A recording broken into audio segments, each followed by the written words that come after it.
द्वैत गदा गौर भक्त वृंद। हरे कृष्णा कृष्ण कृष्णा हरे हरे, हरे रामो राम राम हरे हरे।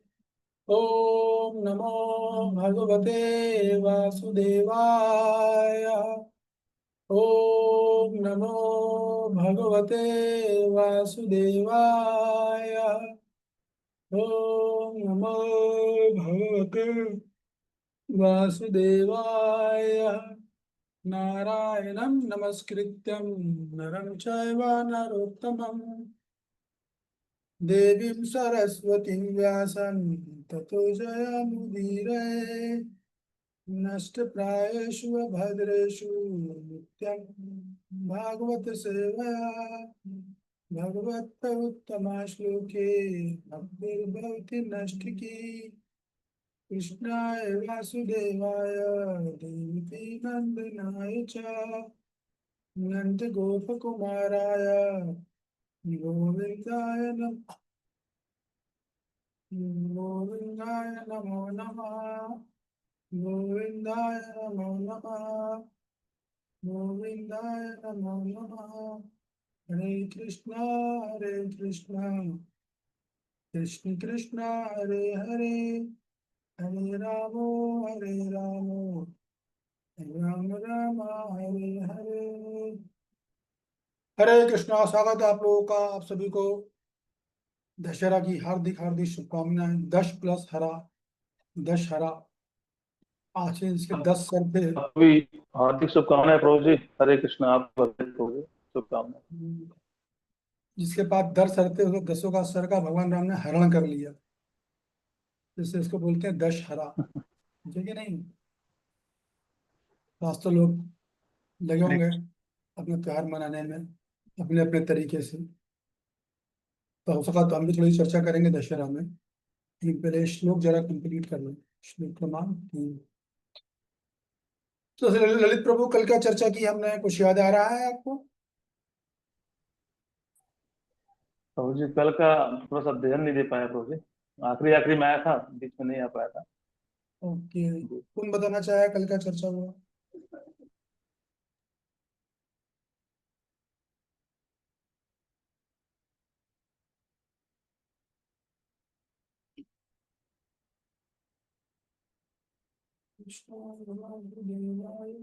यस डॉक्टर निकुंजेश्वरी, कल का बताएं। हरे कृष्ण प्रभु जी, सादर प्रणाम। अच्छा। प्रभु जी, कल क्वेश्चन से शुरुआत हुई थी कि हमें कैसे पता चलता है कि हम में श्रद्धा आई कि नहीं आई। इसके लिए जो आपने बताया था कि हरि नाम के प्रति रुझान होना चाहिए, शास्त्र अध्ययन में रुचि होना चाहिए, और जब कभी हमें मतलब अगर ये चीजें नहीं मिल रही है तो फिर हमें ऐसा महसूस होता है कि वो मतलब जो दिन है वो खाली खाली चला गया है, और मतलब जो है कुछ हम पढ़ नहीं पाए और सुन नहीं पाए, तो फिर ऐसा जो है फील होता है कि हमारा जो दिन है वो आज बेकार चला गया। फिर आत्मा को जीने के लिए ये सब आवश्यक है, और इस तरीके से जो जीव है वो महसूस करता है, और जो भक्त हैं भक्तों का संग पाने के लिए वो लालायित रहता है। भगवान के भक्तों के प्रति सेवा का विचार, पढ़ने का विचार, और मन कभी विचलित नहीं होता है। ऐसा आपने डिस्कस किया था। फिर उसके बाद 3 तरह के भक्तों की चर्चा हुई थी, कनिष्ठ, मध्यम भक्त और उत्तम भक्त के बारे में। तो कनिष्ठ भक्त के बारे में जब बात हुई थी तो मतलब ऐसा जो भक्त होता है वो भक्ति में स्थिर नहीं होता है, और साधु गुरु और शास्त्र के ऊपर उसको पूरी तरीके से विश्वास नहीं रहता है, यानी कि उसकी जो श्रद्धा है वो निर्बल होती है, और भगवत गीता के ज्ञान के प्रति भी उसको वो निर्बल रहता है। मतलब ओवरऑल जो कंक्लूजन इनका है कि शास्त्रिक श्रद्धा और ज्ञान दोनों में वो निर्बल रहता है। उसके बाद जो जो भक्त होता है उसकी श्रद्धा तो स्ट्रांग होती है लेकिन ज्ञान थोड़ा निर्बल होता है, पर भक्ति में वो स्थिर रहता है, और कम से कम वो नौधा भक्ति की जो प्रोसेस है उसको वो फॉलो करता रहता है। फिर उसके बाद उत्तम भक्ति की बात हुई थी कि उसमें श्रद्धा और ज्ञान दोनों बहुत ज्यादा स्ट्रांग होता है, इसलिए वो जो है उत्तम अधिकारी कहलाता है। तो इस तरह की जो 3 कैटेगरी होती है वो भक्त की होती है, जिसमें जो आपने डिस्कस किया कि जो कनिष्ठ भक्त है वो अभ्यास के द्वारा उत्तम भक्ति, जो मध्यम भक्त है उसकी अवस्था तक वो पहुंच सकता है। फिर आगे अभ्यास में लगा नहीं, साधु के संग के द्वारा। हाँ, साधु के संग के, गुरु साधु शास्त्र के संग के द्वारा वो मध्यम भक्त तक पहुंच सकता है, और पापी से पापी जो भक्त है वो भी हरि नाम सुन ले तो उसका उद्धार हो जाता है। और फिर अर्थवाद के जो शब्द है उसका चर्चा हुई थी कि ये नाम अपराध में 6वें पॉइंट पर आता है कि अर्थवाद का मतलब क्या है, कि भगवान के ऊपर शंका करना कि जो है भगवान है भी या नहीं, और बहुत सारी चीजें जो शंकाएं भगवान की रहती हैं, खासतौर से जो नास्तिक लोग हैं वो इस तरह के करते हैं। हाँ, नहीं इसमें शंका शब्द नहीं है, अतिशयोक्ति मानता है वो। हाँ शंका नहीं, अतिशयोक्ति है वो। जी। शंका नहीं, उसको बस ये लगता है कि बहुत बढ़ा चढ़ा के बताया है भगवान के बारे में, भगवान के नाम की महिमा के बारे में बढ़ा चढ़ा के बताते हैं, तो अपराध माना जाता है, उसे बोलते हैं अर्थवाद का आरोप लगाना। जी ये बिल्कुल। बात। फिर 9.4 श्लोक का जो है उसके बारे में थोड़ा सा डिस्कस हुआ था कि प्रधान क्या है। ओके ठीक है, रुकिए रुकिए। हरे कृष्ण बोल। धन्यवाद। और कौन बताएगा 9.4 श्लोक के बारे में जो कल चर्चा किया था हमने? यस, जितेंद्र हरि प्रभु।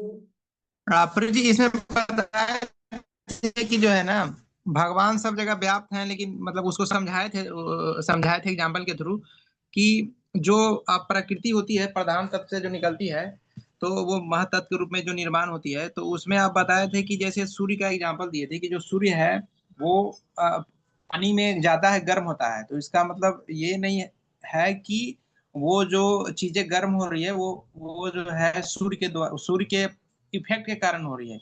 उसी तरह से सूर्य आप के इसमें समझाए कि जो है भगवान सभी जगह जो है विराजमान है, लेकिन वो वहां होते हुए भी व्याप्त नहीं है, मतलब कि परमात्मा रूपी में सबके हृदय में विराजमान है। सूर्य का एग्जाम्पल दिए थे और भी समझाए थे प्रभु जी, इसको अच्छे तरीके से। वो क्षीरोदिशाई विष्णु के रूप में एक एग्जाम्पल दिए थे, वो थोड़ा सा दिमाग से पॉइंट आ नहीं रहा है नहीं कि नहीं, वो उस श्लोक में, प्राकृतिक। वो बाद में उस श्लोक में कितने तथ्यों पे बात हुई है, और वो तथ्य क्या है वो बताना चाहोगे आप? 9.4 में चर्चा करी थी, पहले तो वो समझना जरूरी है ना कि क्या क्या बोला गया है। इससे पहला क्या बोला गया है कि वे संपूर्ण जगत में मैं व्याप्त हूँ, लेकिन कैसे? अव्यक्त रूप में व्याप्त हूँ। व्याप्त तो हूँ, पूरे जगत में व्याप्त हूँ, लेकिन अव्यक्त रूप में हूँ। तो अव्यक्त रूप का मतलब क्या है, हमने चर्चा किया था, डॉक्टर साहब ने बताया था, डॉक्टर विंगेश्वरी ने, कि अव्यक्त का मतलब है कि परमात्मा रूप में व्याप्त है, क्योंकि है व्याप्त, लेकिन हम उनको देख नहीं पा रहे हैं हमारे भौतिक इंद्रियों की वजह से। तो इसलिए भगवान बोल रहे हैं कि मैं व्याप्त तो हूँ संपूर्ण सृष्टि में, कण कण में भगवान विराजी हैं। लेकिन वो हम देख नहीं पा रहे हैं क्योंकि हमारी इंद्रिया भौतिक है, भगवान अधोक्षज है, जिसको कि भौतिक इंद्रियों से नहीं देखा जा सकता। तो वो व्याप्त है लेकिन परमात्मा रूप में है और अव्यक्त है। ये एक बात हुई थी, यह एक पहलू था। दूसरा पहलू उसका था कि समस्त जीव, भगवान बोलते सारे जीव मुझ में है। ये तो आप समझ जाते हैं आराम से कि सारे जीव मुझ में है। और फिर तीसरी बात भगवान बोले थे किंतु मैं उनमें नहीं हूँ। ठीक है, तो तीन चीजें बोली गई थी, मैं सब जगह व्यक्त रूप में व्याप्त हूँ, पहला। दूसरा, सारे जीव मुझ में व्याप्त हैं, लेकिन मैं उन, हालांकि वो मुझ में है लेकिन मैं उनमें नहीं। ये तीन चीजें थी। ठीक है ना? अब इसे कौन समझाएगा? कल जब जो धारणा की चर्चा की थी उसके आधार पर, या कृष्णदेव, कृष्णवाणी देवी माता जी। हरे कृष्ण प्रभु जी। प्रभु जी, ये इसके आवाज बारे कट रहा है माता जी में- आपका। देखो आपका आवाज, वीडियो ठीक नहीं है। हरे कृष्ण प्रभु जी। हाँ यार। भगवान लेटे लेटे रहते हैं जब सृष्टि की रचना करते हैं। अनंत कोटि रोम छिद्रों से अनंत कोटि ब्रह्मांड निकलते हैं।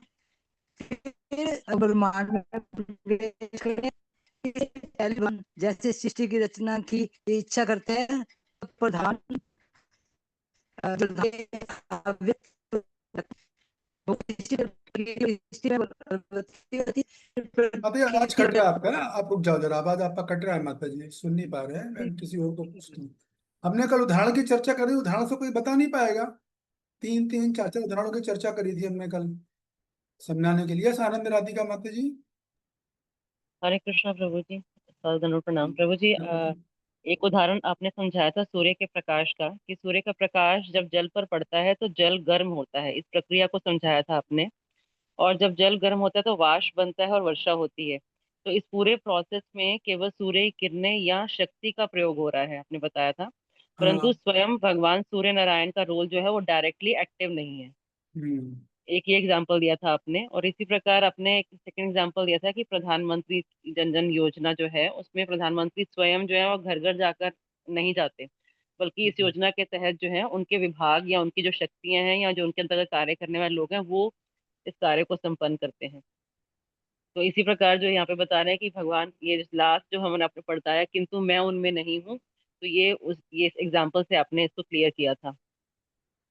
यही बात है कि हालांकि सब कुछ मुझ में है लेकिन मैं उनमें नहीं हूँ। जैसे सूर्य की किरणें जो समुद्र में पड़ती हैं तो पानी गर्म होता है, पानी गर्म हुआ फिर पानी वाष्प बना, फिर पानी ऊपर जाएगा, फिर वही पानी नीचे गिरेगा। तो सारे प्रोसेस में सूर्य के किरणों का रोल रहा। लेकिन क्या भगवान सूर्य नारायण उसके संपर्क में आए क्या?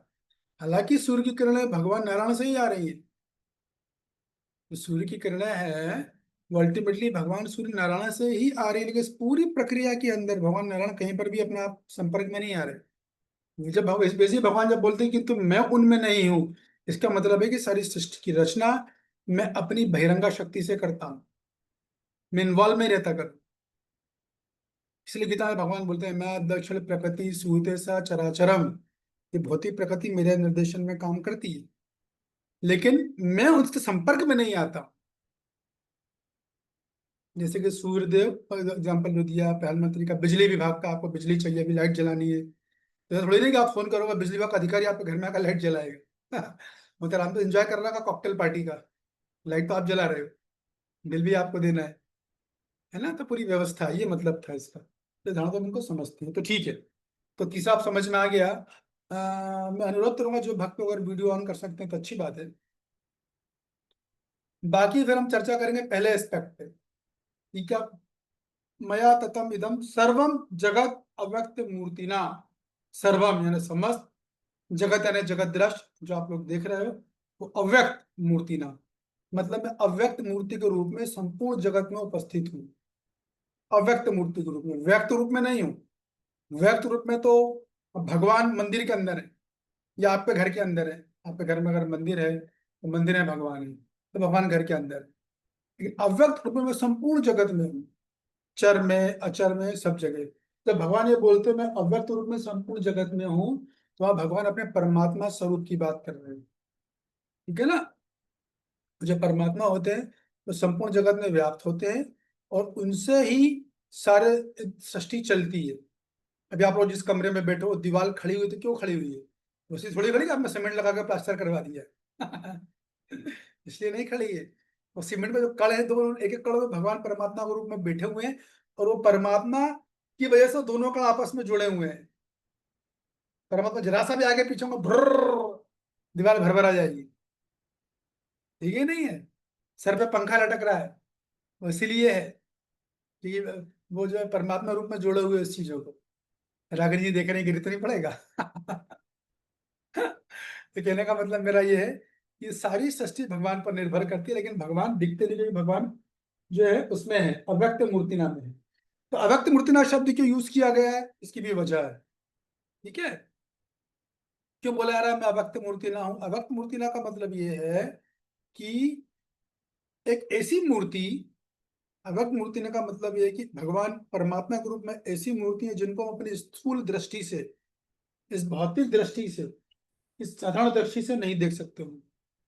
हम सोचे इन आंखों से देख लें, नहीं, इन आंखों से नहीं देख सकता हूँ, क्योंकि हमारी अभी आंखें भौतिक है ना। ये भगवान की जो अव्यक्त मूर्ति ना, वो तो आध्यात्मिक है, स्पिरिचुअल है वो। तो हम भौतिक इंद्रियों से या भौतिक आंखों से भगवान को देखने का अनुभव प्राप्त नहीं कर सकते। इसलिए भगवान ने बोला मैं अव्यक्त मूर्ति ना, या आप लोग मैं हूं, मैं तो व्यक्त हूं। लिखा ना जगतम अव्यक्त मूर्ति ना, मैं तो व्यक्त हूं, लेकिन कैसे व्यक्त हूं? अव्यक्त मूर्ति के रूप में व्यक्त हूं। जैसे आपका मोबाइल है, अभी वो उसमें भी भगवान है परमात्मा रूप में, है कि नहीं? नहीं तो मोबाइल टिक ही नहीं पाएगा। ये बात है। जैसे जितनी भी चीज आप देख रहे हो चरो अचर, वो सब जो है सब में भगवान विराजे हैं। फिर क्या न चाह हम तेषु अवस्थिता, न अवस्थिता, हालांकि वो वस्तुएं मुझ में है लेकिन मैं उनमें नहीं हूं अर्जुन। अरे भगवान ऐसा कैसा? हाँ यही तो बात है कि वो मुझ में है कि मैं उनमें नहीं हूँ। जैसे सूर्य का, सूर्य नारायण और सूर्य की किरण और समुंदर, ठीक है ना, एग्जाम्पल से मैंने आपको समझाया। ये हुआ अव्यक्त मूर्ति नाम। ठीक है, अब जब भगवान ये बोलते कि संपूर्ण बोल रहे हैं ना, मया ततम इदम सर्वम जगत, पूरे जगत में व्याप्त हूं मैं संपूर्ण जगत में व्याप्त हूँ। ठीक है, तो भगवान अपना बोल रहे हैं कि मैं संपूर्ण जगत में व्याप्त हूँ। तो इसका अर्थ ये नहीं कि भगवान जो है आपके घर के किसी क्या बोलते हैं उसको, मोबाइल में व्याप्त हो, या एक घर के कपड़े धोने की मोगरी में व्याप्त हो। आप भगवान की मूर्तियां हटाओ, भगवान की मूर्ति हटाओ, भगवान तो सब जगह व्याप्त है ना। तो कहीं से कोई लकड़ी ले आए, तो एक गिलास पानी ला के रख लिया और पूजा करना चालू कर दिया। क्यों भाई क्यों कर रहे हो? और आप इस्कॉन वाले तो बोलते हो भगवान सब जगह व्याप्त है, तो क्या पानी में नहीं है? तो बोल लेंगे, करते हैं ऐसे कई दार्शनिक है जो पानी की पूजा करते हैं। तो भगवान तो बोल रहे हैं मैं सब में व्याप्त हूँ। जब सब में व्याप्त है, मैं नल में पानी है, नल में पानी को रख के मैं पानी की पूजा करूंगा, ओम जय पानी प्रभु की जय हो। ऐसा करना चाहिए। इसमें क्या सही है क्या गलत है, कौन बताना चाहेगा? जब भगवान सब जगह व्याप्त हैं तो पूजा करो फिर क्या दिक्कत है? कौन बोलना चाहेगा इस विषय में कुछ?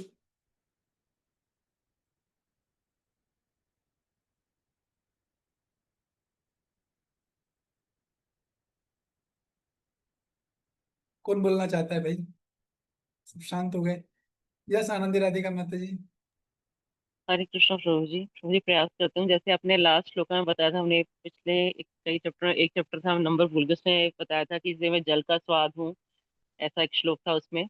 तो इसी प्रकार हम हम्म। जल की हम पूजा नहीं कर सकते, लेकिन हम जल के स्वाद के रूप में हम भगवान की शक्ति का अनुभव कर सकते हैं, भगवान को महसूस कर सकते हैं। बहुत सुंदर। जब भगवान बोलते हैं मैं सब जगह व्याप्त हूँ, तो उसका अर्थ ये नहीं है चलो नल पे गए, एक गिलास पानी रखा, मंदिर से अर्च वगैरह हटाओ, गिलास का पानी रख लो, उसकी पूजा करो। ऐसे लोग हैं, ऐसे दार्शनिक जो मानते हो इस श्लोक को कोट करते हो। ऐसा नहीं है। उसका अर्थ ये नहीं कि आपको अर्च वगैरह हटाने नहीं, पूजा करें तो अर्च वगैरह ही है। तो भगवान जब बोलते हैं कि मैं सब सारी सब मुझ में व्याप्त हैं, इसका मतलब ये है कि सारी की सारी मेरी ही शक्तियां हैं ये। इसको समझो आप, ये सारी मेरी ही शक्तियां हैं। जल, भूमि, आपा, अनल, वायु, सातवां जो चक्कर है जो बता रही है आनंद राधिका माता जी, सही एग्जाम्पल दे रही है एकदम।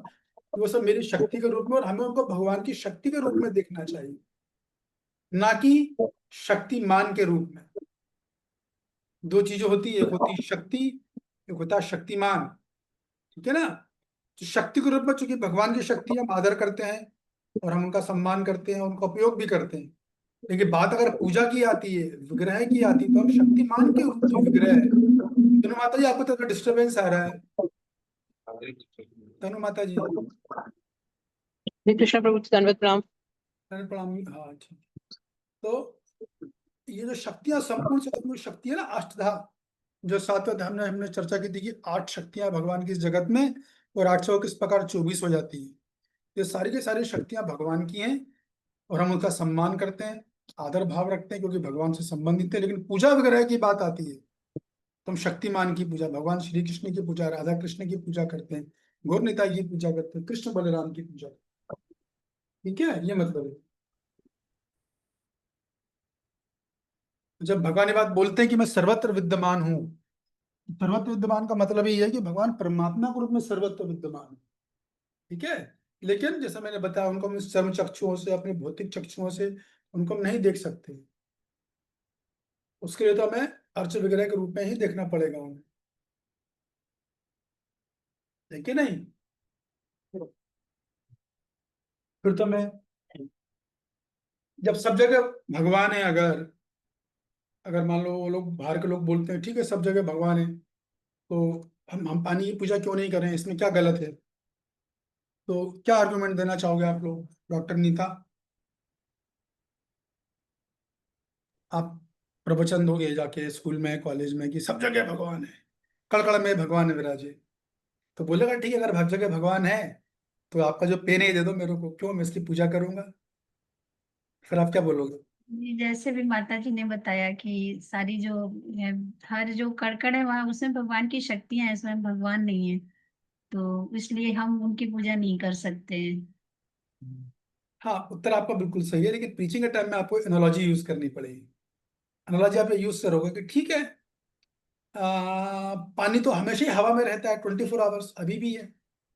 से बोलते हैं मॉइस्चर, पानी वायुमंडल में हमेशा ही रहता है।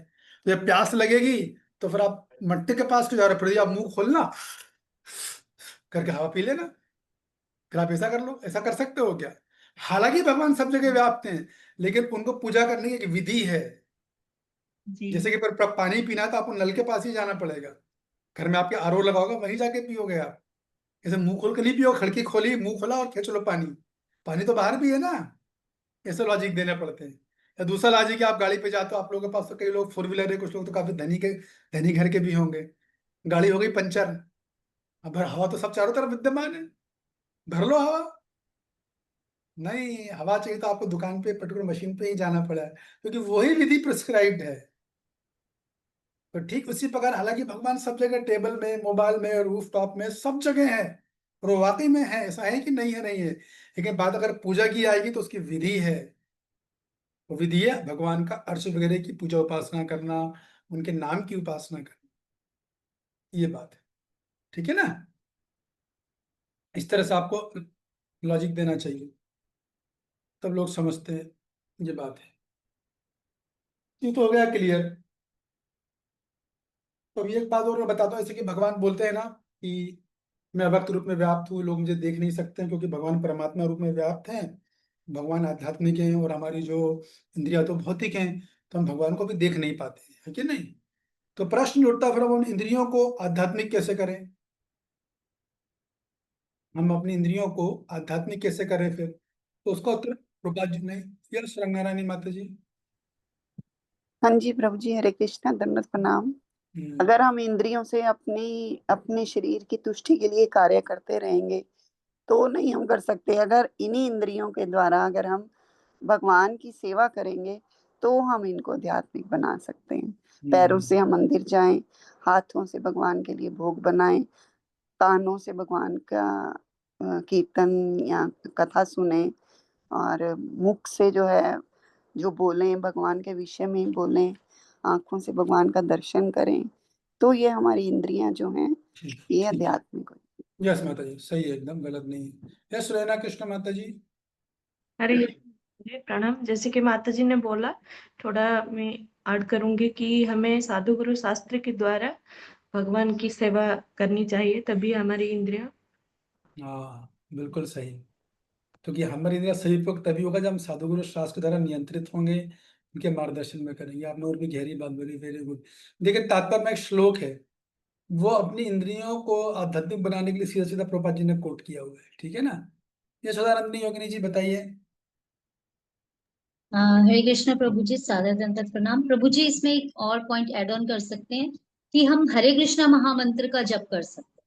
करना है मतलब उसके द्वारा हमारी इंद्रियां स्वतः ही धीरे धीरे करके भगवान की सेवा की ओर उन्मुख हो जाती हैं।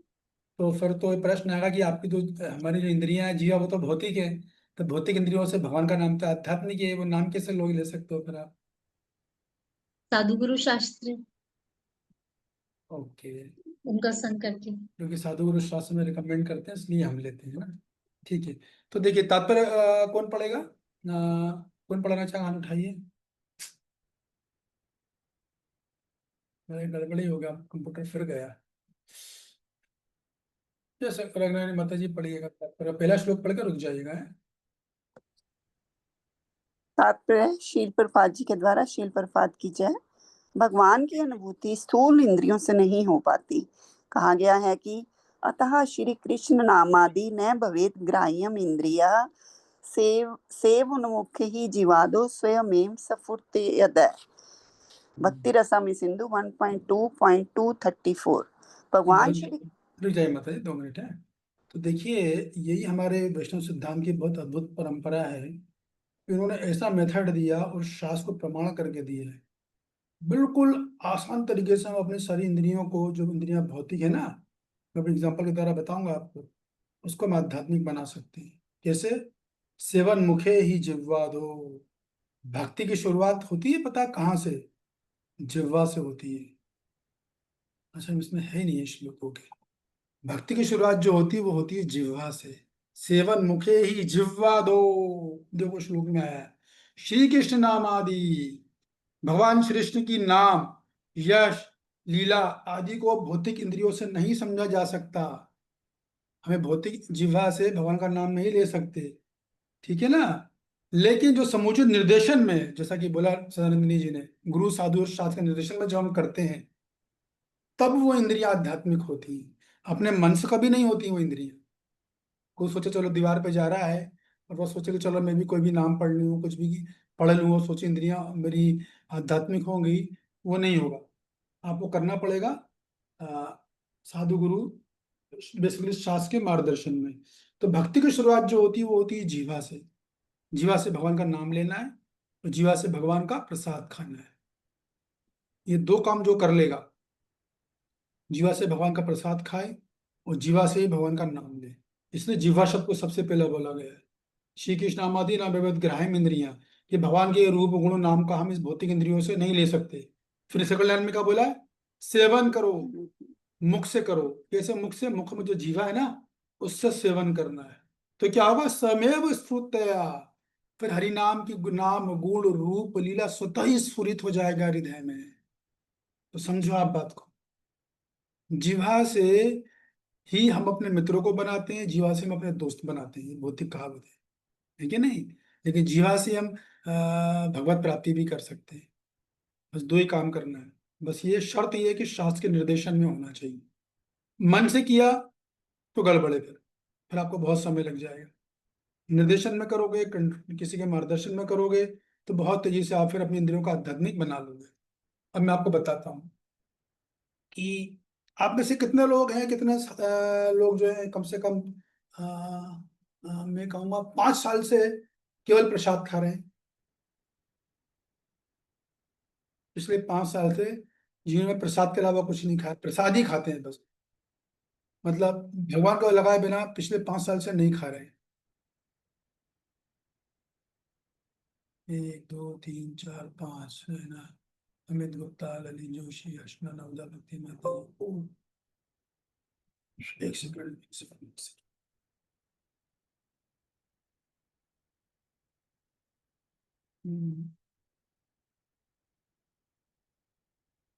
हाँ बहुत बढ़िया।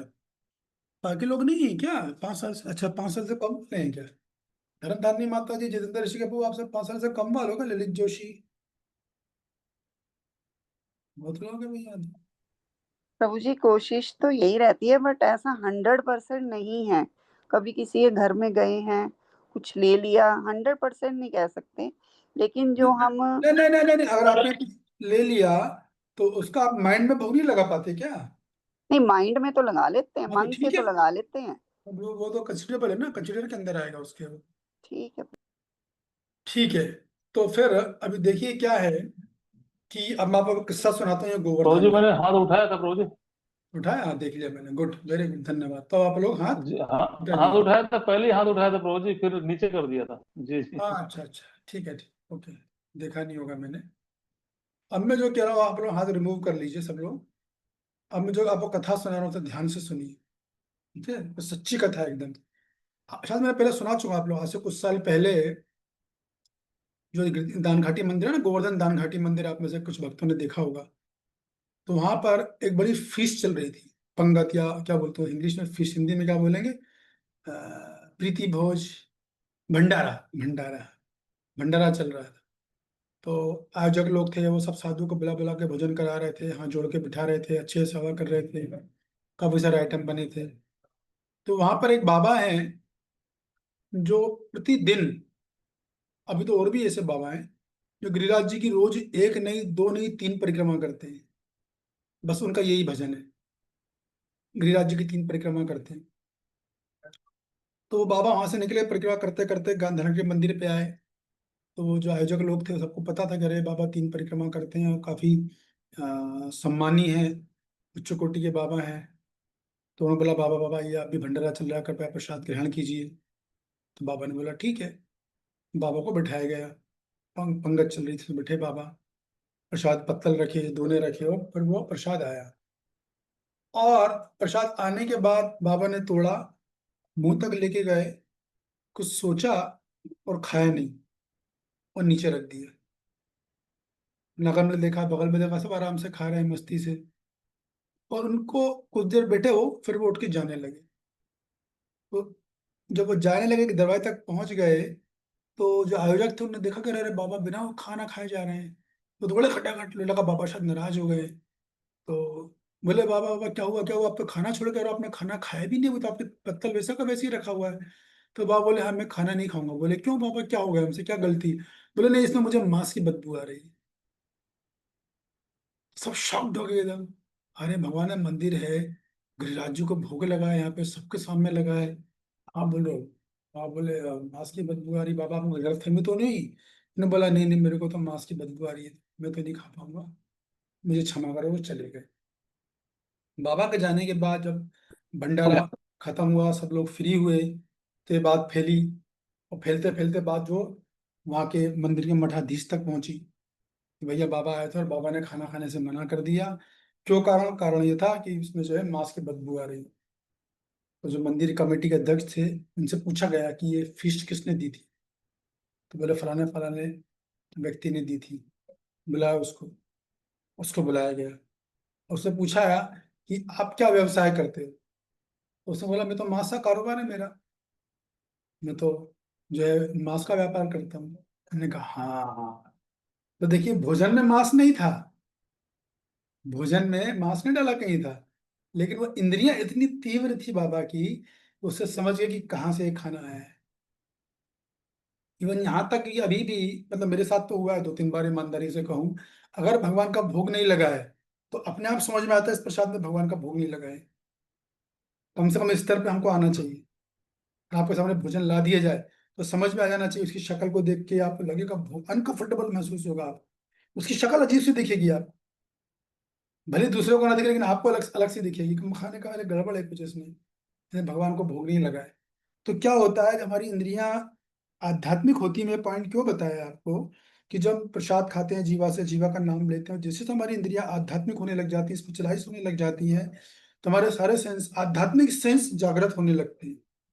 जैसे नाक, नाक ऊपर की नाक भौतिक है, अंदर आध्यात्मिक है, उसका नाम है घ्राणा, उसको बोलते हैं घ्राणा। वैसी सारी इंद्रियां हैं, उनकी आध्यात्मिक इंद्रियां हैं। तो वो श्री कृष्ण नाम आदि ना भवेद सेवन मुखे ही जीववादो। तो जीवा से अगर आप करोगे, करते करते करते सारी इंद्रियां जो है एक एक करके आ, जागृत हो जाती हैं। तो भगवान की भक्ति, जो भगवान का, मैं इसलिए बोल रहा हूँ कि अव्यक्त रूप है, उसको देख नहीं सकते, लेकिन अव्यक्त रूप को देखने की विधि भी यही है। विधि क्या? सेवन मुखे ही जीववादो। उस विधि को अगर आप करोगे तो फिर आप अपनी इंद्रियों को, फिर आप भगवान को देख पाओगे, परमात्मा को देख पाओगे, परमात्मा की इच्छा से, परमात्मा की अनुमति से। लेकिन मान लो इंद्रियां बन गई, भगवान की इच्छा नहीं है दिखानी, तो भगवान नहीं भी दिखा सकते, ये भी बात है। तो भगवान की इच्छा नहीं प्रकट होने की, भगवान को लग रहा है अभी कोई सेवा ऐसी है नहीं, स्थिति कुछ है नहीं, तो मैं नहीं आ रहा हूँ, तो फिर भगवान को जो है हम नहीं कर सकते। तो ठीक है। तो ये तो बात हो गई हमारा पहले लाइन की, कि भगवान जो अव्यक्त रूप में है। अब मेरा आप लोगों से प्रश्न है, परमात्मा के रूप में, ठीक है? तो मेरा प्रश्न ये है, जिसको बोलना हाथ उठाइएगा, कि परमात्मा साकार है कि निराकार है?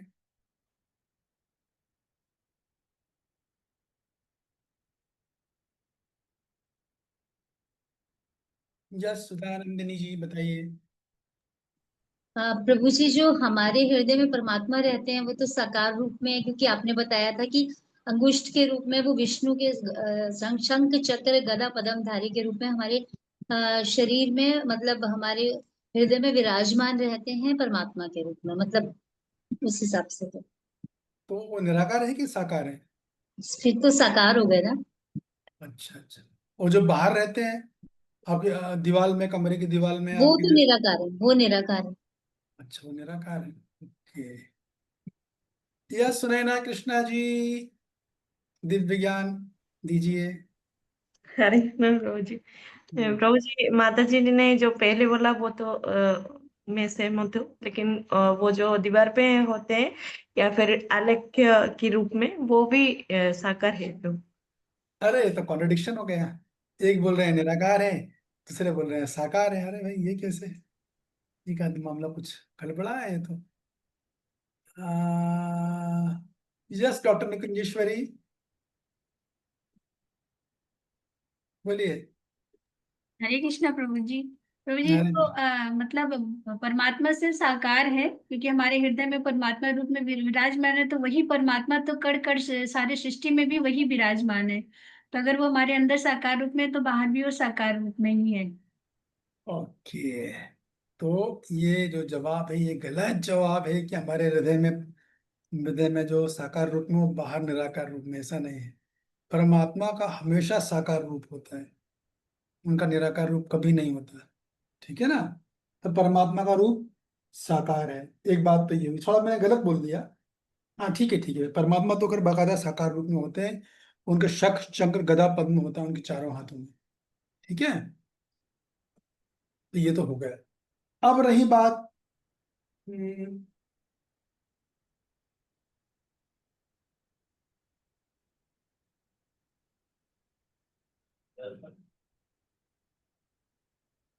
भगवान सीमित है कि असीमित है? भगवान सीमित है कि असीमित है? यस सुनैना जी।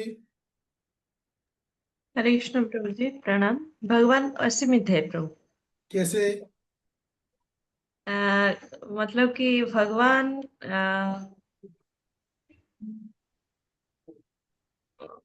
असीमित, इसका अर्थ यही होगा प्रभु, भगवान जो भी चाहे वो कर सकते हैं, तो इस वजह से वो असीमित है।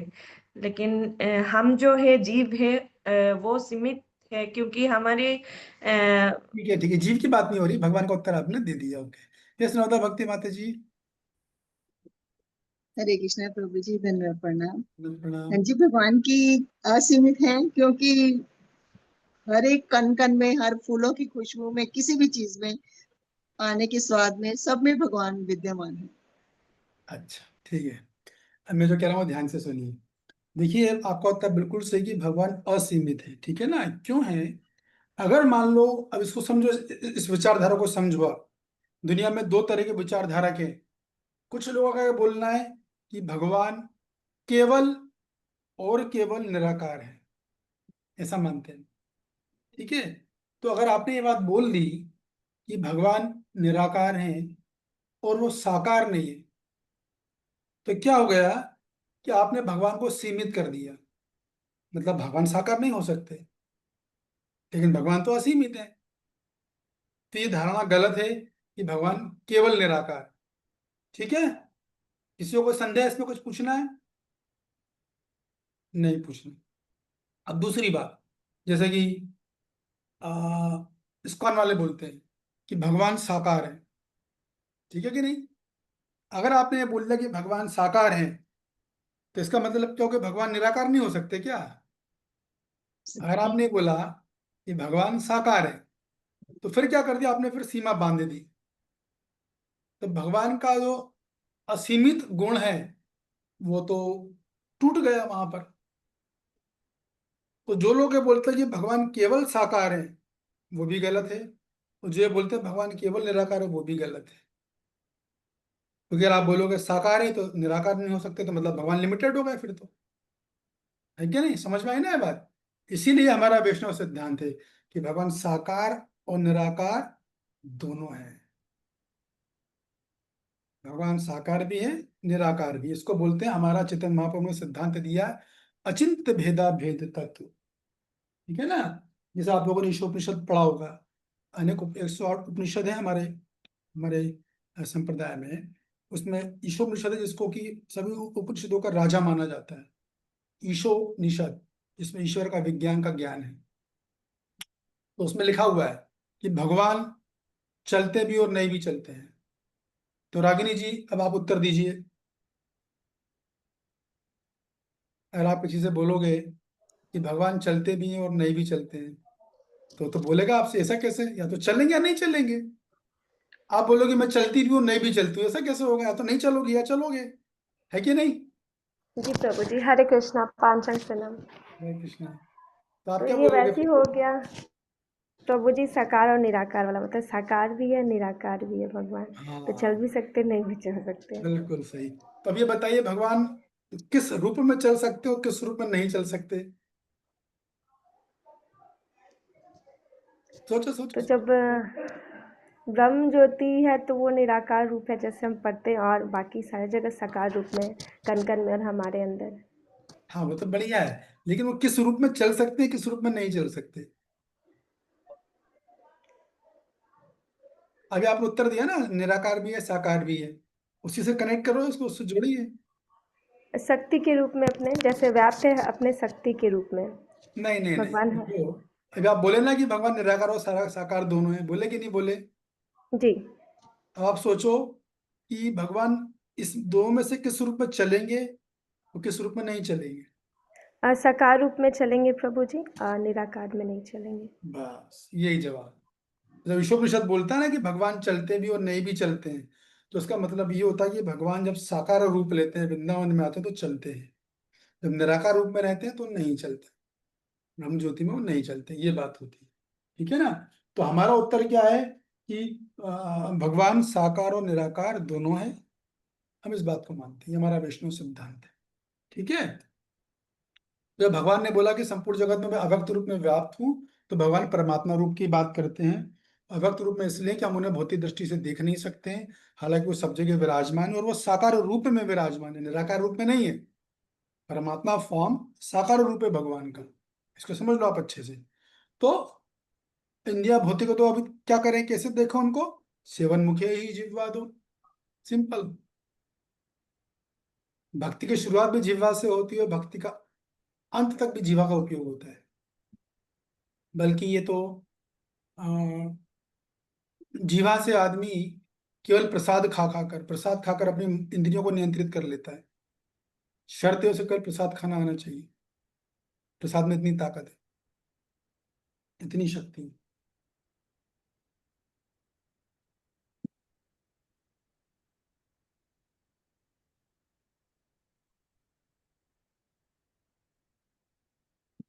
और एक और बात हो रही है कि जैसे हम बोलते हैं कि भगवान साकार और निराकार,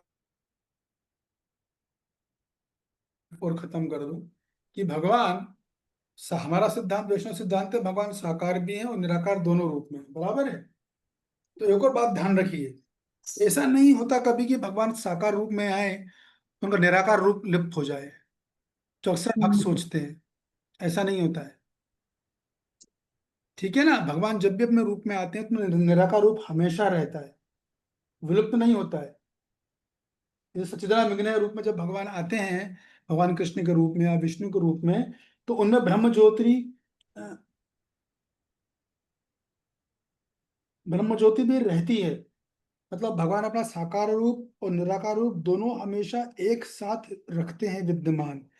ठीक उसी प्रकार जिस प्रकार भगवान सूर्य देव या सूर्य देव और सूर्य की किरणें दोनों एक साथ अपना रूप बरकरार रखते हैं कि नहीं रखते हैं, वैसे ही भगवान का साकार और निराकार रूप एक साथ रहता है, अलग अलग नहीं होता है। ठीक है? आप किसी का कोई प्रश्न तो पूछिए जब तक मैंने समझाया। कोई संदेह, किसी को संदेह का रावण जलाना हो तो बताइए। या श्री कृष्णानी माता जी,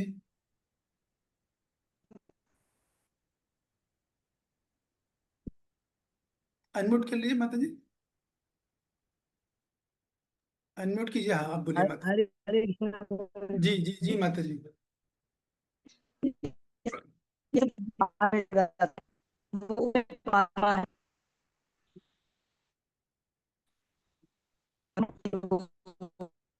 माता जी बोल रहे हो, किसी कैसे किसी को सुनाई दे रहा है माता जी नहीं? जो बोल रहे हैं? नहीं दे रहा। ओके। आवाज ब्रेक हो रहा है प्रभु जी, आवाज आवाज ब्रेक हो रहा है। हाँ माता जी, श्री कृष्णवाणी माता जी, आपका आवाज टूट भी रहा है और आ भी नहीं रहा है, दोनों का एक तो आ नहीं रहा, जितनी आ रही है वो टूट रही है वो। ठीक है, तो आप देखो साउंड सिस्टम को, देखो कोई हो आसपास तो क्या दिक्कत है। प्रभु यस जी हरे कृष्ण। हाँ बोलिए। हाँ, हमारी है। नहीं आ रही? अच्छा ठीक है प्रभु जी। आप चाहो तो चैट बॉक्स में डाल सकते हो, हैं? यस सदानंद जी बोलिए। प्रभु जी जो भगवान के बाकी के अवतार हैं वो भी तो साकार रूप ही है ना? क्या लग रहा है आपको, बताइए आप। जी हाँ। बिल्कुल साकार रूप में है, क्यों नहीं है? Thank you. साकार रूप में है। तो उनकी पूजा हो रही है, अर्चना हो रही है, उनको भोग लगाया जा रहा है ना। निराकार ब्रह्म को कोई भोग लगाता है क्या? कोई नहीं लगाता। साकार रूप को तो भोग लगाते हैं, बराबर है। उनको अर्घ्य वगैरह पहनाते हैं, उनको फूलों की माला पहनाते हैं, क्यों करते हैं? साकार रूप में विद्यमान है वहां पर वो। ठीक है ना? ठीक है, और किसी का कोई प्रश्न? अपना हाथ उठा लो आप, हैंड रिमूव। और किसी का कोई डाउट, कोई संदेह वो तो बताइए, तो फिर मैं पूछता हूँ। तो ये श्लोक जो है आप लोगों को अच्छे से बढ़िया से, यस धर्मदानी माता जी। जय कृष्णा प्रभु जी, दंडवत प्रणाम प्रभु जी। प्रणाम। प्रभु जी, आपने बताया कि वृंदावन में साकार रूप में है, तो निराकार रूप में कहाँ, ब्रह्म ज्योति में कहाँ, फिर कहाँ पर ब्रह्म लोक में? नहीं माता जी, ऐसा होता है, जैसे होता है ना, सूर्यदेव और सूर्य की किरण दोनों साथ में रहते कि नहीं रहते? हम्म। सूर्यदेव का तो रूप है, लेकिन किरणा तो निराकार है, लेकिन दोनों साथ में रहते हैं, बराबर है कि नहीं है? जी प्रभु जी। ठीक उसी प्रकार भगवान किसी भी रूप में आए, चाहे वृंदावन में रहे, चाहे मथुरा में रहे, चाहे अयोध्या में रहे, चाहे वैकुंठ लोग जाए, कहीं पर भी जाए, उन दोनों, उनका निराकार रूप साकार रूप दोनों साथ में रहता है। जी प्रभु जी। ब्रह्म ज्योति उनके शरीर का प्रकाश है, उनके देह से तो निकला है, तो हमेशा उनके साथ ही रहता है। ये बात मैं बोल रहा था। ठीक जी है। प्रभु, धन्यवाद प्रभु जी। ओके माता जी। यस मंगल मोद जननी माता जी बताइए। हरे कृष्णा प्रभु जी, धन्यवाद प्रणाम। जन्मत प्रणाम जी।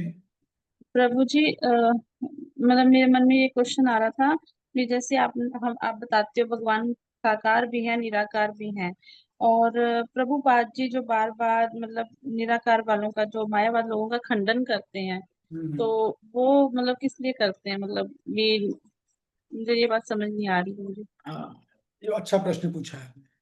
जो प्रभा जी ने स्ट्रॉन्ग खंडन किया है, ठीक है। तो प्रभा जी इसलिए खंडन करते हैं कि निराकार ब्रह्म ज्योति है भगवान का ही रूप, लेकिन क्या आप उनको भोग लगा सकते हो? बताइए। नहीं प्रभु जी। क्या आप उनको माला पहना सकते हो? नहीं। क्या आप उनको वस्त्र, अच्छे सुंदर वस्त्र पहना सकते हो? नहीं प्रभु जी। क्या आप उनका दर्शन करके अपने भाव व्यक्त कर सकते हो? नहीं प्रभु जी। तो क्या और लेकिन जो साकार रूप में कर सकते हो क्या सभी आप ये? जी प्रभु जी। तो उनमें अंतर समझ में आया कि नहीं आया आपको? जी प्रभु जी, अंतर तो समझ आ गया प्रभु जी। मतलब मेरा ये क्वेश्चन था, मतलब प्रभुपाद जी खंडन करते हैं तो भी उनका जो करते हैं वो निराकार वालों को मानते हैं, सुनिए तो वो सुनिए गलत सुनिए। है कि वो रूपा जी सही जब है? सुनिए सुनिए, अपनी बात को सुनिए। रूपा जी जब खंडन कर रहे हैं ना, आप कंफ्यूज हो गए असल में। रूपा जी इनका खंडन कभी नहीं कर रहे। रूपा जी खंडन करते हैं मायावादियों का। ठीक है प्रभु जी। उनका खंडन करते हैं, क्यों करते हैं? कि मायावादी भगवान के रूप को माया मानते हैं। अब भगवान का रूप ठीक। क्या है बताओ आप?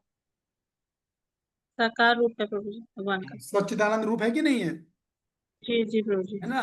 लेकिन वो तो भगवान के रूप को भौतिक प्रकृति का मानते हैं। उनके शरीर में खून है, हमारी तरह चमड़ी है, हड्डियां हैं, और समय के बाद वो भगवान भी बूढ़े हो जाएंगे, वो भगवान ऐसी सी, मतलब भगवान का ये हो जाएगा।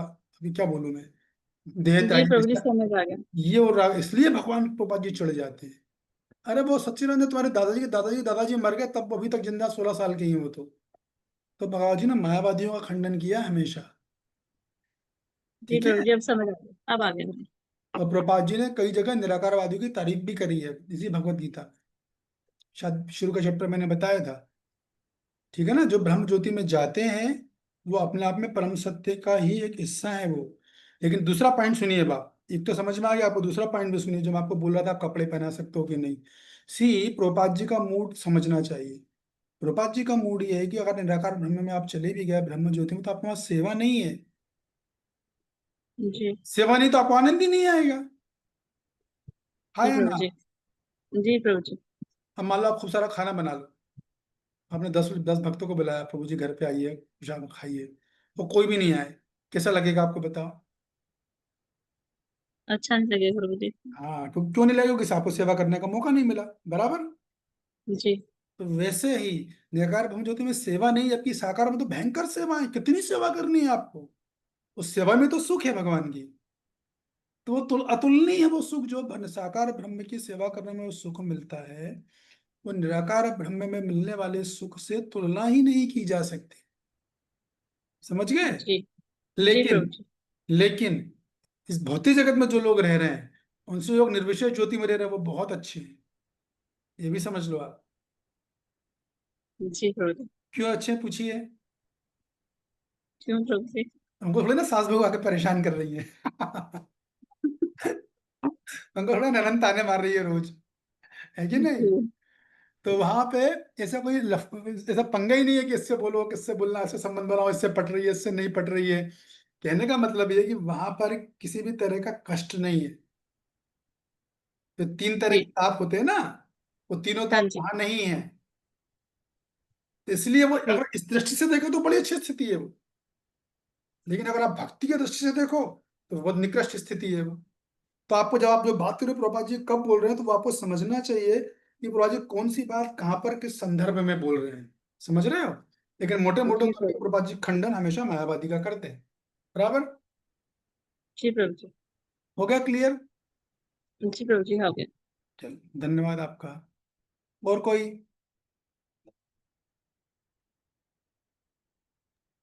हरे कृष्णा प्रभु जी। कौन, हाथ उठाइए। अनादि राधिका जी माता जी। जी जी। हाँ, प्रभु बोलिए। जी, मेरा एक प्रश्न था, ये कृष्ण प्रसाद से रिलेटेड है। मतलब काफी हद तक क्लैरिटी है, लेकिन कहीं ना कहीं एक संदेह बना रहता है। जैसे हम्म, अभी भी आपने बताया कि हम कृष्ण प्रसाद और नाम जप करते हैं, तो ये जीवा के दो कार्य हैं। तो हम लोग यही सीखते आए हैं कि हमें केवल और केवल कृष्ण प्रसाद ही खाना है। हम्म, वेजिटेरियन होने का सवाल नहीं है, सिर्फ कृष्ण प्रसाद होना चाहिए जरूरी।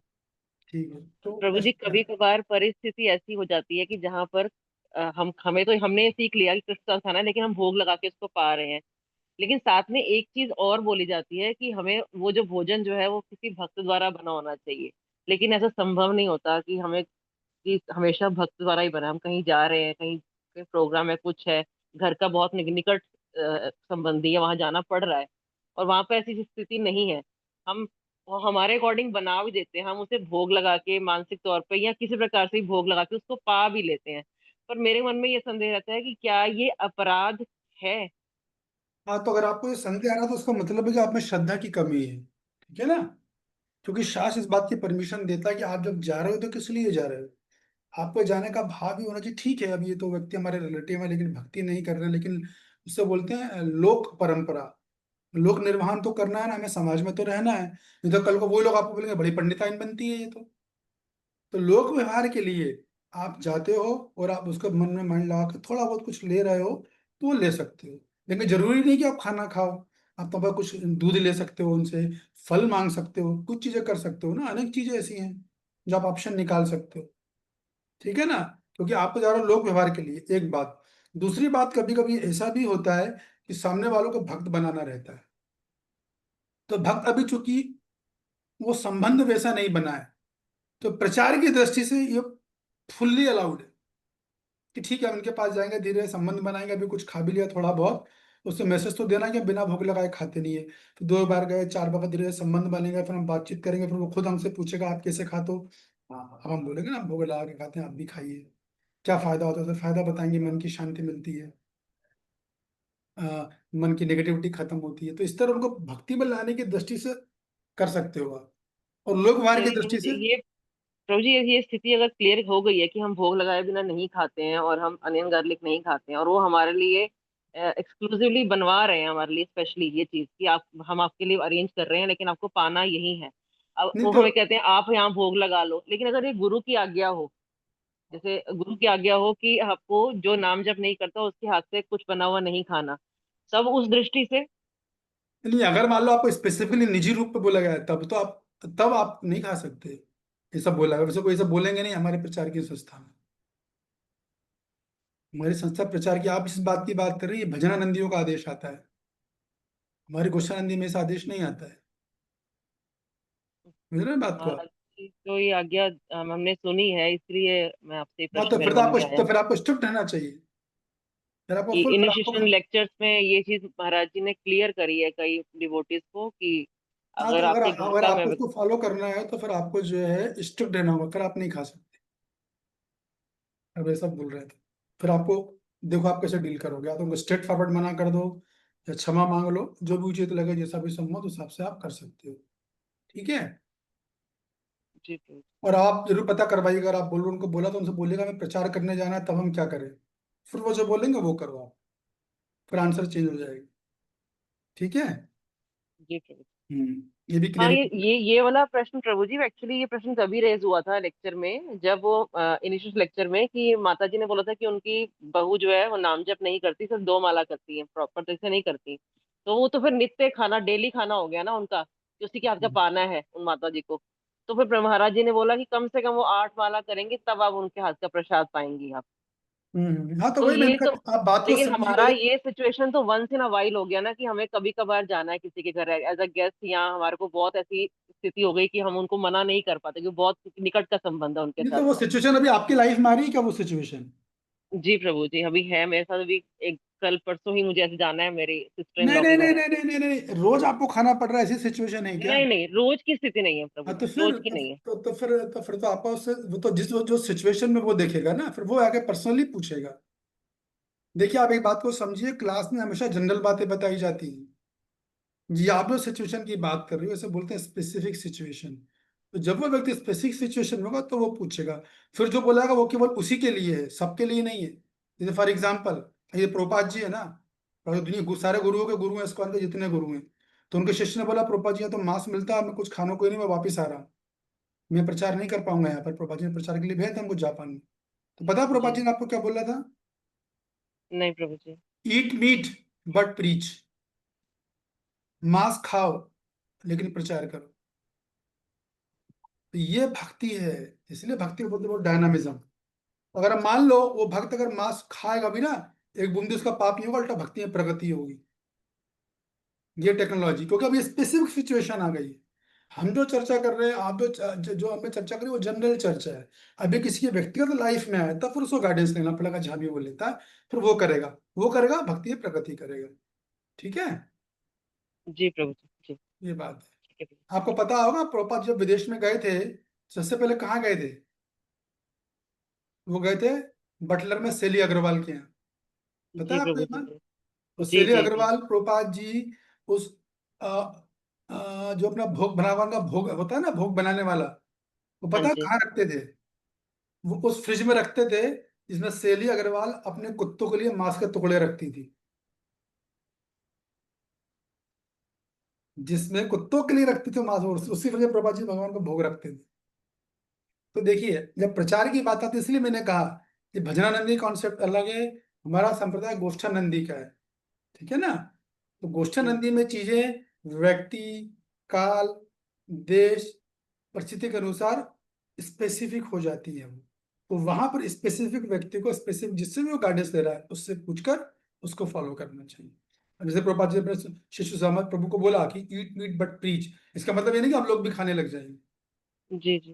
यार वो उस व्यक्ति को बोला गया विशेष परिस्थिति के लिए, विशेष समय के लिए बोला गया है। विश्वामित्र तो भगवान के ब्रह्मर्षि बन गए थे वो। उन्होंने एक टाइम में कुत्ते का मांस खाया है, क्योंकि शास्त्र अलाउ करता है। कुछ खानों को है नहीं, भी जीवित तो रहना है ना, परिस्थिति ऐसी थी उनकी। वो कौन कुत्ते का मांस खाएगा? इतने बड़े मुनि बने, ब्रह्मर्षि बने, भगवत धाम गए वो। तो इसलिए भक्ति बहुत डायनामिक है एकदम। इसीलिए बोला गया है कि आपको कोई सही एक शास्त्रीय व्यक्ति चाहिए जो गाइडेंस देगा, फिर आपकी प्रॉब्लम सॉल्व है। ठीक है। तो मैं जो बताया वो जनरल था, आपने जो पूछा वो स्पेसिफिक था। अभी होगा क्लियर? जी प्रभु जी, क्लियर हो गया, थैंक यू सो मच प्रभु जी। ठीक है। हरे कृष्णा। श्री कृष्णानी माता जी का तो आवाज ही नहीं आता। और कोई?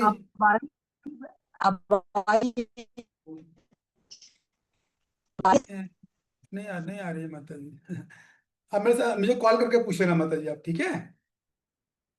आप मेरे को भी कॉल कर लीजिएगा क्लास के बाद, फिर पूछ लीजिएगा।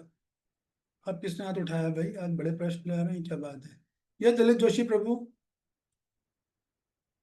प्रभु जी, हरे कृष्ण प्रभु जी। भजनानंदी और गोष्ठी हुई ना प्रभु जी? क्या हुआ? अभी जो बताए थे भजनानंदी और गोष्ठी, अभी जो आए थे उसमें भजनानंदी और गोष्ठी ऐसा बोले थे ना प्रभु जी? हाँ, गोष्ठी भजनानंदी और जो, गोष्ठानंदी,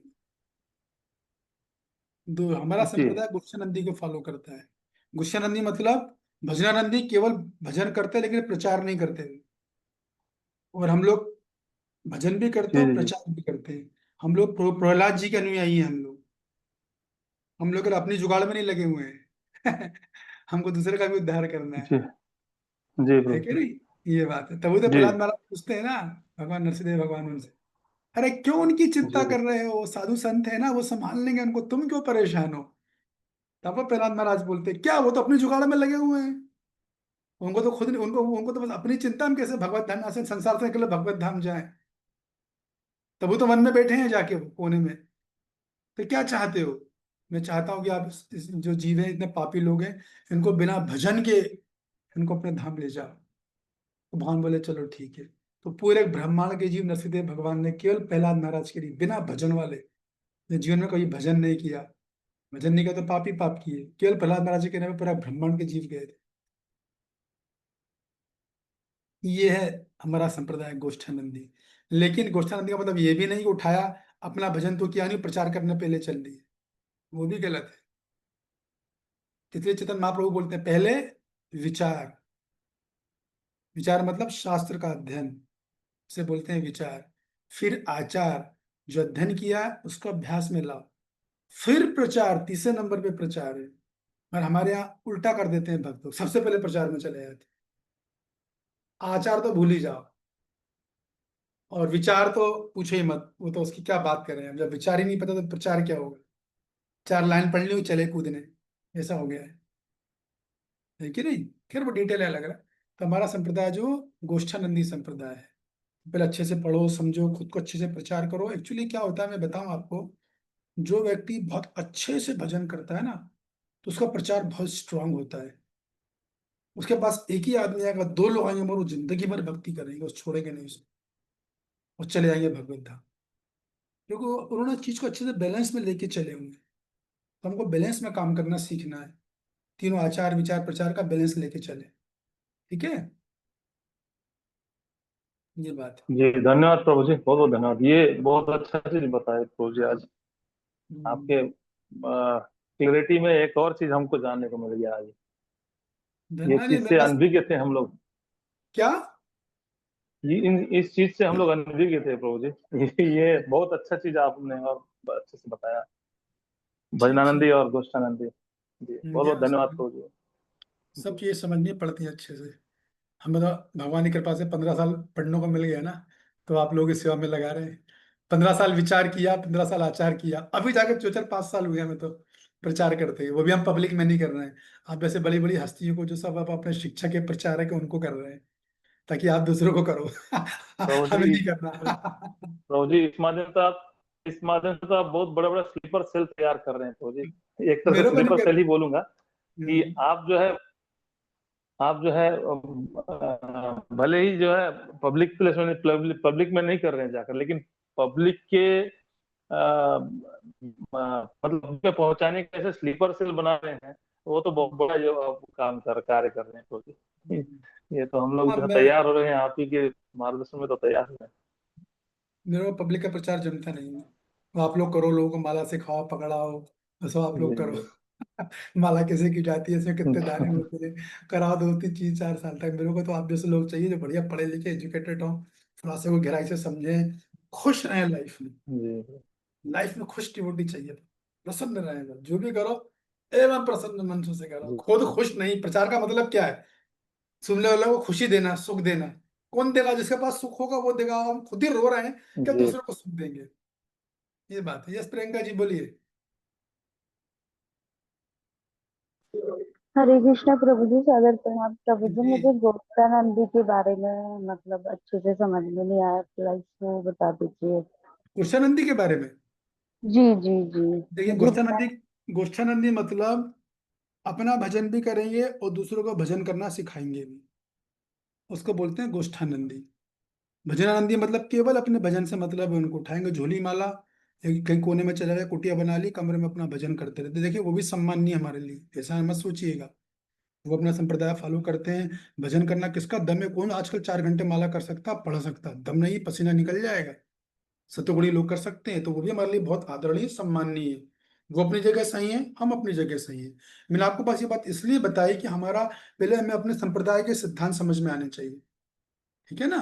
हमें हमारा सिद्धांत, हमारा क्या बता, वो क्लियर होना चाहिए। तो हम लोग गोष्ठानंदी है। जैसे कि साल में दिसंबर का महीना आता है, मैं भी पढ़ाई वढ़ाई करता हूँ, मैं नहीं जाता, लेकिन दिसंबर के महीने में हमसे भी जो कंट्रीब्यूशन होता है हम वो करते हैं, एक एक महीना, ये बात है, वो भी हिसाब किताब से करते हैं। अभी अब गीता का मतलब है थोड़ी गीता पुस्तक ही बांटना है, अरे गीता के जो अंदर है वो देना है लोगों को, कवर थोड़ी ना बांटना है केवल हम, गीता के अंदर है वो भी देना है कि नहीं देना है। को सुने ना जी, आप ऐसा करो कि गीता बांटने कवर ले लो भैया, अंदर का हम लेके जा रहे हैं बोले अरे अंदर का तो आप लेके चले गए। तो अपन लोग वो काम कर रहे हैं, अपन एक्चुअल गीता अपन बांट रहे हैं एक्चुअली, जो एक्चुअल गीता मिल रही है आप लोग, एक्चुअल गीता हम लोग कर रहे हैं। जरूरी थोड़ी हम सड़क पे जाके बांटे, हाँ वो भी अपनी जगह करना अच्छा है, लेकिन उनको भी बोला गया अध्ययन करना चाहिए।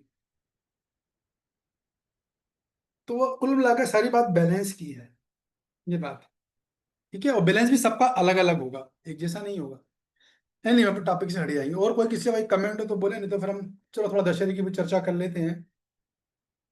तो एक बार दशहरा था, और जैसे पूरे शहर में उल्लास, शहर सारा सजा हुआ है, महिलाओं ने नई नई साड़ी पहनी हुई है, बच्चे नहाए हुए हैं, कूद फून रहे हैं, बेचारे पति लोग भी जो पुराने कपड़े पहनते हैं पत्नियां तो नई नई साड़ियां निकलती है एकदम उनकी पत्नियों की, और बच्चों की तो पति बेचारे वहीं रह जाते हैं अपनी कोई पुरानी शर्ट पैंट में। मैं जितने वो देखता हूँ अपने, वो क्या बोलते हैं, ये होते हैं ना, क्या बोलते हैं उसको, सेल्फी, या कभी डीपी में देखता हूँ तो मैं ये नोट करता हूँ, मैं सब में नहीं बट ज्यादातर पति का चेहरा उतरा रहता है, लेकिन पत्नी बिंदास मुस्कुराती रहती मिलती, खुश है एकदम और कमाने वाला होता है पति, बस। तो ये क्या चक्कर है, पति का चेहरा क्यों उतरा हुआ है। फिर आपने देखता है साड़ी पहनी है 20,000 की इसलिए तो बड़ा शहर सजा हुआ था, सब लोग बड़े हर्षोल्लास से खुशियां मना रहे थे, और दिवाली रावण है एकदम, रावण को जलाया हुआ, हरे कृष्णा रुक्मिणी वाले कृष्णा वाले की माता जी, बिटिया है आपकी ये है, रुक्मिणी कृष्णा वल्लभी माता जी से बोल रहा हूँ। कृष्ण प्रभु जी, हाँ हाँ बिटिया है, वो भी नया ड्रेस पहना ना, इसलिए हंसते हंसते आए प्रभु जी, हंस रहा क्या है बोल बहुत सुंदर है बिटिया तो आपकी, गुड वेरी नाइस। क्या नाम है बेटा आपका? हरे कृष्णा। हरे कृष्णा। क्या नाम है आपका? शिवन्या। शिवन्या, अरे वाह बहुत अच्छा, आप इसी क्लास में आया करो। तो दशहरा का दिन था, बच्चे लोग उत्साह में, कॉलोनी में बच्चे लोग ले आए रावण वगैरह, बच्चे बनाते ना, बना लिए उन्हें, रावण फटाके लगाया और खुलना चालू किया। महिलाएं नई साड़ी में बढ़िया फर्स्ट क्लास सज धज के, बच्चे नए कपड़े पहने, पति बेचारा वही पुराने चप्पल चटकाए हुए, वो पुराने कपड़े में अपना बाहर पड़ रहा है शाम को। ये सब माहौल चल रहा, सब बड़े खुश, उत्सव का माहौल। तो वहाँ एक साधु बाबा बैठे हुए थे, तो साधु बाबा बिल्कुल शांत अपने नॉर्मल, तो एक गुड़िया गई, जैसे भी ये रुक्मिणी वल्लभी माता जी बिटिया है वैसे ही गई, उसने बोला बाबा बाबा आप बड़े शांत हैं, आप बड़े एक्टिव नहीं है एकदम। तो हम लोग तो, बोला तुम लोग खुश हो, हम तो बड़े खुश हैं, क्यों खुश हो? बोले रावण मर गया आज, रावण जल गया, रावण जल गया, रावण मर गया है। तो बच्चे बड़े खुश थे, फटाके जला के, चलो मैं रावण को जला दिया है, रावण मर गया अब तो। लेकिन वो साधु बोल रहा था, मैं इसलिए मेरे को मैं चिंतन कर रहा हूँ कि बाहर का रावण तो जल गया है, या अंदर का रावण कब जलेगा।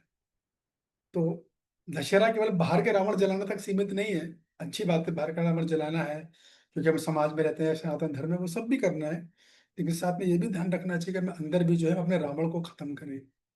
वो तब एक्चुअल दशहरा तब मनेगा हमारा। ये जैसे पता नहीं 100 दशहरे आएंगे और 100 दशहरे चले जाएंगे, लेकिन वो दशहरा अंदर का रावण मर गया तो हर दिन दशहरा है और हर रात दिवाली हो। हमारा फोकस वही होना चाहिए। वो कैसे होना चाहिए? वही जो हम लोग कर रहे हैं, गीता का अध्ययन करना, शास्त्रीय तरीके से करना, आचार्यों की टीकाओं को पढ़ना, अच्छी गहराई से समझना, तो ऑटोमेटिक रावण मरता रहता है, फिर अलग से कुछ प्रयास नहीं करना है। जितना हरि कथा का नाम जरा, जितना भगवान का नाम जरा, जितनी गहराई से हम लोग अध्ययन करके चीजों को समझ रहे हैं, जैसे हमने इतना श्लोक, इतना बढ़िया श्लोक समझा, इसका क्या मतलब है, सारे जीव मुझ में लेकिन मैं उनसे अलग हूँ, बस वो रावण कब का मर का, वो उठेगा ही नहीं, कभी मरा भी नहीं है ना, तो वो उठ तो सकता नहीं है, ये तो पक्का है। वो भले ही पड़ा भी हो, वो हम हानि नहीं पहुंचा पाएगा फिर वो, भले ही हमारे अंदर भी है तो। जैसे मान लो कि आपके कमरे में और भी एक बड़ा भयंकर सांप आ जाए, ठीक है, लेकिन सपेरा आके उसके जहरीले दांत निकाल दे, फिर भले साहब वहां छोड़ भी दे तो उससे कोई खतरा नहीं है अपन को, क्योंकि हमारे सामने पता है उसका दांत निकल गया, वो सांप किस काम का नहीं रहा, पड़ा पड़ा रहने दे, क्या कर लेगा हमारा। तो वैसे ही इस प्रक्रिया में हमारी ऐसी है कि रावण मरा भी नहीं और वो है भी तो ही परेशानी नहीं है, और आगे चल के तो खैर मर ही जाएगा वो। तो आप सबको दशहरे की आरती शुभकामनाएं। हालांकि आज मेरा ख्याल है उपस्थिति कम है, शायद दशहरे की वजह से ही होगी, कुछ मैसेज भी आए मेरे को, लोग त्योहार मना रहे हैं। ठीक है, बढ़िया है। दशहरा मंडप जल्दी आप लोगों को नई खुशखबरी सुनाने वाला हूँ, बस तब तक थोड़ा इंतजार का आनंद लीजिए। ठीक है, अंत हरि करें। बोल प्रभु जी। जी दंडवत प्रभु जी, हरि प्रणाम। बोल। कुछ हरि बोल। जी हरे प्रभु जी। कृष्णा कृष्ण कृष्ण हरे हरे, हरे हरे राम कृष्णा हरे हरे हरे राम हरे राम राम राम हरे कृष्णा दंडवत हरे प्रणाम। दंड हरे प्रणाम प्रभु जी। कृष्णा हरे कृष्णा। पांचों प्रणाम प्रभु जी। कल हरे मिलेंगे। कृष्ण प्रभु जी, सादर हरे प्रणाम। कृष्ण प्रभु जी, सादर प्रणाम। हरे कृष्णा प्रभु जी, दंडवत हरे प्रणाम। कृष्ण प्रभु जी, हरे कृष्ण। Thank you.